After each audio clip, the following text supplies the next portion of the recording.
Hello दोस्तों, आप सभी का स्वागत है आज की वीडियो में। आज की वीडियो में बात करेंगे हम जो आपका मैथ्स पेडागोजी में आपको करवा रहा था, जिसमें मैंने आपको 2 टॉपिक करवा दिया था। और आज हम बात करेंगे तीसरे टॉपिक के बारे में, जो कि हमारा है एनसीएफ 2005 के बारे में, यानी कि राष्ट्रीय पाठ्यचर्या रूपरेखा 2005 के बारे में। तो इससे रिलेटेड इससे पहले मैं आपको 2 चैप्टर करवा चुका था मैथ पेडागोजी से, और उससे इंपॉर्टेंट किस प्रकार के क्वेश्चन पूछे जाते हैं आपके एग्जाम में, वो भी मैंने आपको बताया था। अगर आपने वीडियो देखी होंगी तो आपको पता होगा, नहीं देखिए तो वीडियो के डिस्क्रिप्शन में और अलग से मैंने चैनल में प्लेलिस्ट बना रखी है, वहां पर जाकर आप उन वीडियो को देख सकते हैं, जो कि आपके आने वाले एग्जाम में काफी हेल्प करेंगे आपको एग्जाम को क्रैक करने में। ओके, तो आज बात करेंगे हम राष्ट्रीय पाठ्यचर्या रूपरेखा 2005 के बारे में। तो इस वीडियो को आप एंड तक देखते रहेगा, आपको सारी इंफॉर्मेशन मिल जाएगी। चलिए शुरू करते हैं।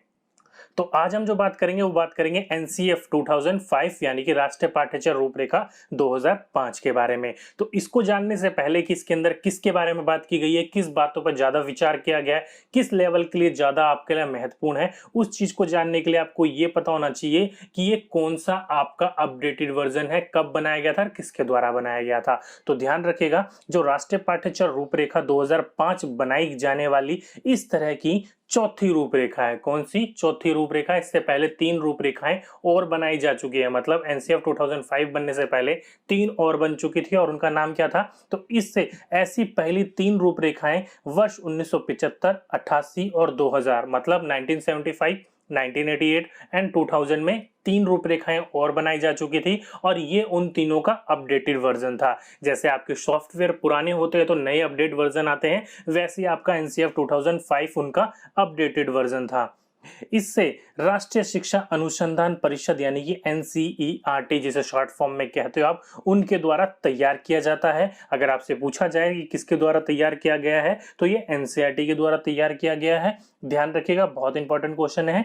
यह पाठ्यक्रमों की रचना, नीति सुधार, अनुशासनों तथा शिक्षण में श्रेष्ठ प्रणालियों की आधारशिला होती है। मतलब आपकी जो पाठ्यचर्या होती है, पाठ्यक्रम होती है, उनकी रचना करने में, पुस्तक का निर्माण करने में, उनमें अपडेट करते रहना। दिन पर दिन आपने देखा होगा, साल प्रतिदिन साल आपकी जो बुकें होती हैं वो चेंज होती रहती हैं। वो कौन करती है? तो एनसीईआरटी द्वारा ही करा जाता है। क्यों? क्योंकि बच्चों को किस प्रकार से शिक्षा देनी चाहिए, क्या शिक्षा देनी चाहिए, वो हमेशा चेंज होता रहता है। आपने देखा भी होगा, कई बार बुक्स चेंज हो जाती हैं, आपने सुना है, देखा होगा, जब आप स्कूल लाइफ में पढ़ते होंगे, तो वो आपका एनसीईआरटी के द्वारा ही किया जाता है।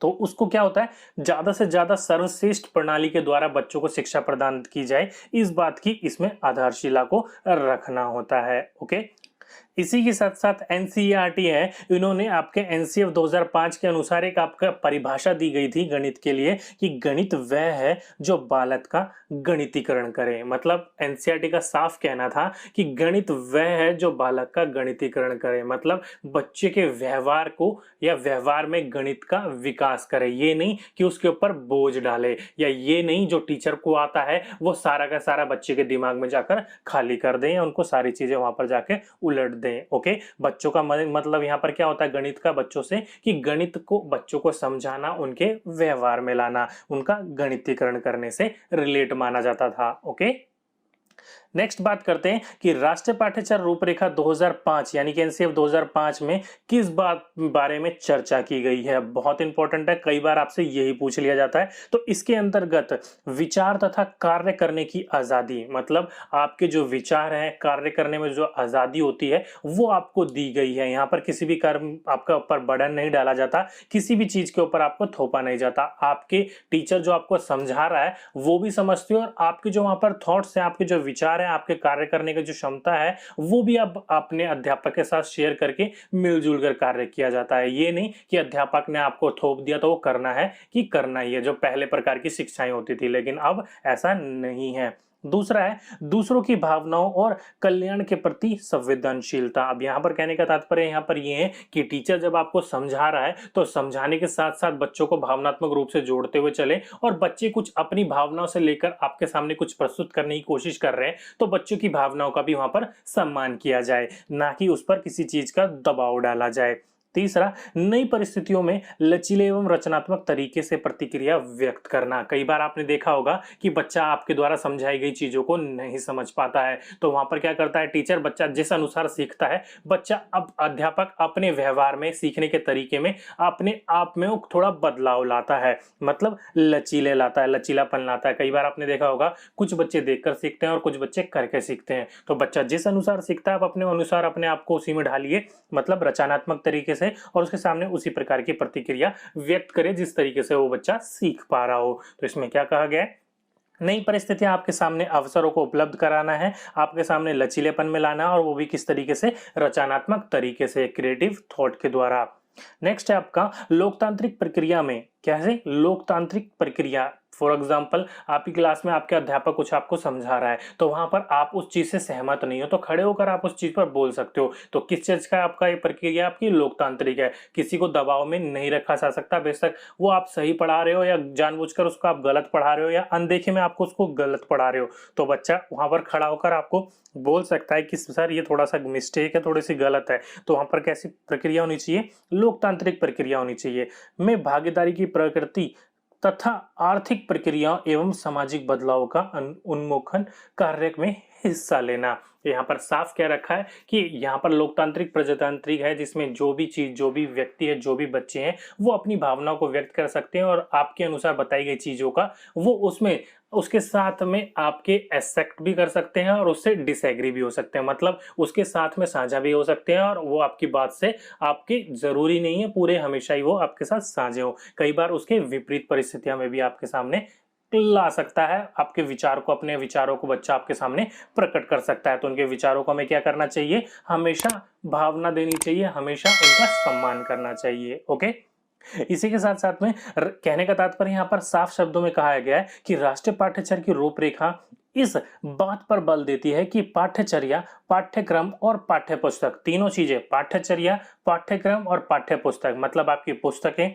आपका पूरा सिलेबस एंड पूरा आपकी स्कूल कम्युनिकेटी को ऐसा होना चाहिए जो कक्षा के अनुभव को बच्चे के प्राकृतिक तथा वातावरण से तालमेल बिठाने में शिक्षकों की समर्थन बन सके तथा सभी बच्चों को अवसर उपलब्ध कराए जाएं।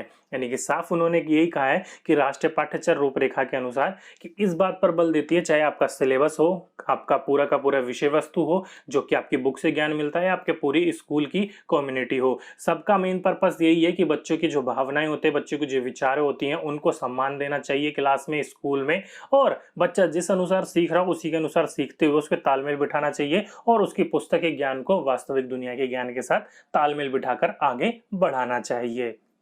आगे गणित शिक्षण के संबंध में एनसीएफ 2005 किन बातों पर बल देता है, बहुत इंपॉर्टेंट क्वेश्चन है आपका कि गणित शिक्षण से संबंधित एनसीएफ किन बातों पर ध्यान देता है।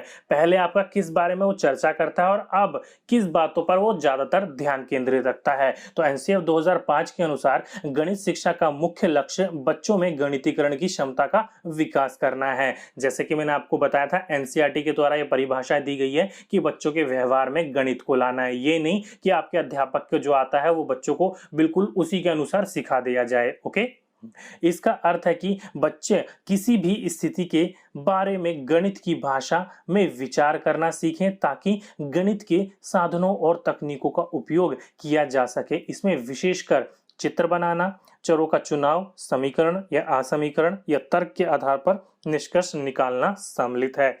मतलब इसमें साफ क्या रखा है कि बच्चा किसी भी परिस्थिति में हो वो गणितीय भाषा का विचार कर सके। मतलब फॉर एग्जांपल जैसे एक बच्चा दुकान में बैठा है तो उसके सामने किस प्रकार की परिस्थिति आ गई, वो कुछ व्यक्ति आपको उससे सामान लेंगे तो वापस उसको पैसे वापस भी करने होंगे कई बार और कई बार नहीं भी करने होंगे, तो वहां पर किस चीज का इस्तेमाल करेगा, वो गणित का इस्तेमाल करेगा। तो कम से कम बच्चे को इतना तो आप अंदर विकास कर दिया जाए या बच्चे का इतना गणितीकरण कर दिया जाए कि बच्चा उन चीजों को समझ सके, चाहे वो आपका बेशक वो चित्र बनाने में हो या फिर चरों का चुनाव करने में हो, चाहे किसी भी प्रकार का समीकरण, जैसे कि मैंने आपको बताया 100 रुपए दिए 55 की चीज आई 45 रुपए वापस करे, या फिर तर्क के आधार पर निष्कर्ष निकालना हो। आपको भी पता है किसी चीज में सोच विचार करके निष्कर्ष निकाला जाता है तो उसमें गणितीकरण और साइंस का बहुत योगदान होता है। तो इन चीजों पर एनसीएफ ने बहुत ज्यादा बल दिया है।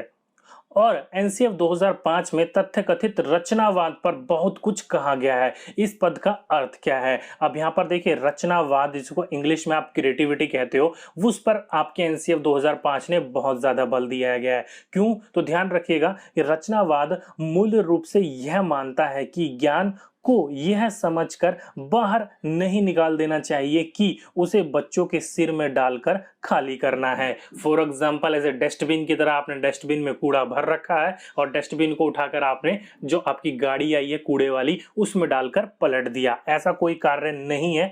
आपको जो भी सिखाना है, जो भी बताना है, बच्चे के व्यवहार में करके आना है, बच्चों को धीरे धीरे सिखाना है। ये नहीं कि आपको जो भी आता है वो जाकर आप बच्चों के सिर में जाकर उड़ेल दें। ओके, इसके विपरीत यह मानता है कि अर्थपूर्ण अधिगम के अंतर्गत बच्चों द्वारा अपने ज्ञान का निर्माण करना स्वयं शामिल है। यहाँ पर साफ कर रखा है कि जैसे मैंने आपको बताया, बच्चे के व्यवहार में लाना है, मतलब बच्चे का जो अधिगम है वो बच्चे के अंतर्गत स्वयं होना चाहिए। ये नहीं होना चाहिए कि बच्चों में जबरदस्ती या फिर बोझ डालकर उसको सिखाया जाए। उसको जो भी ज्ञान करना है उसका खुद निर्माण करें और उसको स्वयं शामिल रखें उस चीज में। ओके, यह शिक्षार्थियों को सक्रियता में व्यस्त रखकर क्रियात्मक रूप से होता है। स्कूल को इसके लिए बच्चे को हर एक संभव अवसर उपलब्ध कराने चाहिए। अब इसके लिए आपको क्या करना पड़ेगा? उस तरीके की सक्रियता या रचनात्मक या क्रियात्मक रूप से आपके अवसर उपलब्ध कराने होंगे जिस प्रकार से बच्चे के आपके अंदर ज्ञान व्यवस्थित करना चाहते हो। तो कोई भी चीज सिखाने के लिए सबसे पहले, जैसे आपकी एक हिंदी परिभाषा है, हिंदी भाषा सीखने के लिए क्या करते हो? बच्चों को सारी चीजें रटवाते थोड़ी हो, बच्चों के व्यवहार में लाते हो। मतलब उस प्रकार की आपकी परिस्थिति होती है, आपका आपका आसपास का वातावरण होता है, तो उसी प्रकार के अवसर बच्चों को उपलब्ध कराने चाहिए गणित सीखने के लिए। ओके, अगर आप ऐसा करते हो तो बच्चा गणित से दूर नहीं भागेगा, गणित को अच्छी तरीके से सीखेगा, समझेगा। नेक्स्ट है, सकारात्मक रूप से भाग लेने के लिए आवश्यक है कि छात्र छानबीन, पूछताछ, अन्वेषण एवं वाद विवाद, अनुप्रयोग एवं चिंतन करें, जिससे अर्थपूर्ण समझ पैदा हो, अवधारणाओं को आत्मसात यानी कि सेल्फ से, अपने आप से करने तथा नए विचारों की रचना कर सके। तो साफ कह रखा है यहाँ पर, इस प्रकार के अगर आप बच्चों को अवसर देते हो, सकारात्मक रूप से सीखने के भाग बच्चों को आप अनिवार्य रूप से देते हो, तो बच्चे के लिए छानबीन, पूछताछ, अन्वेषण, वाद विवाद, अनुप्रयोग, चिंतन करने, अर्थ को समझने के लिए वो आपने अवसर उनको दिए हैं। तो इस प्रकार के उन चीजों में, विचारों का सीखने सिखाने के संबंध में उनको नए नए विचार उनके सामने प्रस्तुत होंगे और वो समझने की प्रतिक्रिया करेंगे। तो ये था आपका रचनावाद का पूरा मतलब। ऐसे एग्जाम्पल के रूप में समझने की कोशिश करो तो आपको कोई भी चीज सिखाने के लिए आप अपने थॉट्स को सामने लेके आओगे। जरूरी नहीं है कि आप 2+3 को सीखने के लिए 2 डंडी खींची, फिर नीचे 3 डंडी खींची और फिर सबों को कैलकुलेट करा। जरूरी नहीं है कि 2 टॉफी मैंने आपको दी और 3 टॉफी आपके पापा ने दी, सबों को मिलाकर कितनी टॉफी होगी, इसी प्रकार से सिखाना। क्या पता बच्चा किसी और तरीके से खुद आपको बता रहा हो, मतलब बच्चा खुद आपके साथ क्या कर रहा है? भागीदारी बन रहा है। तो बच्चे को उस चीज के लिए भी हमें सम्मान देना चाहिए। ओके, तो ये थे आपके कुछ इंपॉर्टेंट एनसीएफ मैथ से रिलेटेड। एक एनसीएफ आपका पेडागोजी का है, वो मैं आपको अलग से कराऊंगा। ये था आपका मैथ से रिलेटेड। ओके, आप इससे रिलेटेड आपके एग्जाम में किस प्रकार के क्वेश्चंस पूछे जाते हैं वो आपको नेक्स्ट वीडियो में मिल जाएंगे, इसके इंपॉर्टेंट क्वेश्चन। तो दोस्तों आज की वीडियो में बस इतना ही। यही आपको एनसीएफ के बारे में बताना था कि कब शुरू हुआ था और कैसे इसमें महत्वपूर्ण बातों पर चर्चा की गई है। तो दोस्तों अगर आपको ये वीडियो अच्छी लगी हो तो नीचे जाकर वीडियो को लाइक करना ना भूलिएगा। अगर आपके मन में वीडियो के रिलेटेड कोई भी डाउट हो, कोई भी क्वेरी हो तो नीचे कमेंट बॉक्स में कमेंट कीजिएगा, मैं आपका रिप्लाई जरूर करूंगा। अगर आपने चैनल को अब तक सब्सक्राइब नहीं करा है तो जल्दी से सब्सक्राइब कर लीजिए, उसके साथ में जो बेल आइकन होगा उसको भी दबा दीजिएगा ताकि आने वाली वीडियोस का नोटिफिकेशन आपको टाइम टू टाइम मिलती रहे। तो आज के वीडियो में बस इतना ही। आपसे फिर मुलाकात होगी नेक्स्ट वीडियो में। जब तक के लिए जय हिंद, जय भारत।